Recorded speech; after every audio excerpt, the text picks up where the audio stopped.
एक निर्धन धोबी था। उसके पास एक गधा था।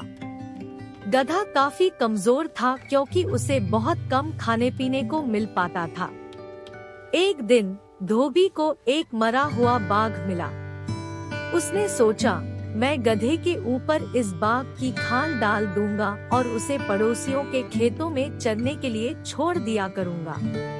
किसान समझेंगे कि वह सचमुच का बाघ है और उससे डरकर दूर रहेंगे और गधा आराम से खेत चर लिया करेगा। धोबी ने तुरंत अपनी योजना पर अमल कर डाला। उसकी योजना काम कर गई। एक रात गधा खेत में चर रहा था कि उसे किसी गधी की रेंकने की आवाज सुनाई दी। उस आवाज को सुनकर वह इतने जोश में आ गया कि वह भी जोर जोर से रेंकने लगा।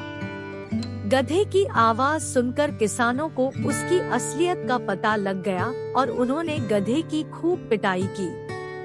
इसलिए कहा गया है कि अपनी सच्चाई नहीं छिपानी चाहिए।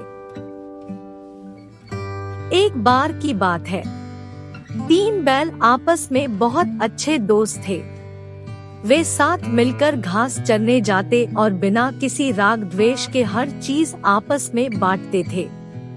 एक शेर काफी दिनों से उन तीनों के पीछे पड़ा था, लेकिन वह जानता था कि जब तक ये तीनों एकजुट हैं, तब तक वह उनका कुछ नहीं बिगाड़ सकता। शेर ने उन तीनों को एक दूसरे से अलग करने की चाल चली। उसने बैलों के बारे में अफवाहें उड़ानी शुरू कर दी। अफवाहें सुन-सुनकर उन तीनों के बीच गलतफहमी पैदा हो गई। धीरे धीरे वे एक दूसरे से जलने लगे। आखिरकार एक दिन उनमें झगड़ा हो गया और वे अलग अलग रहने लगे। शेर के लिए यह बहुत अच्छा अवसर था।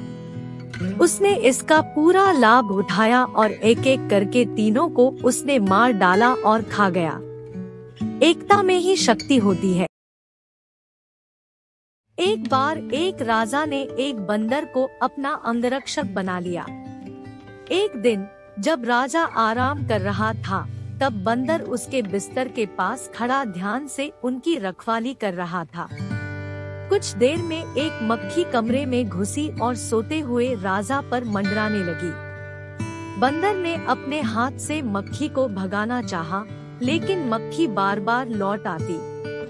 बंदर फिर भगाता और मक्खी थोड़ी देर में फिर लौट आती।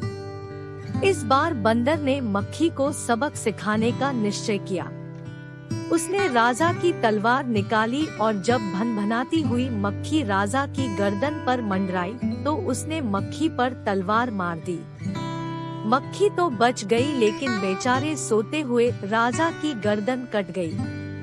कई बार मूर्ख मित्र बुद्धिमान शत्रु से भी अधिक हानिकारक होता है।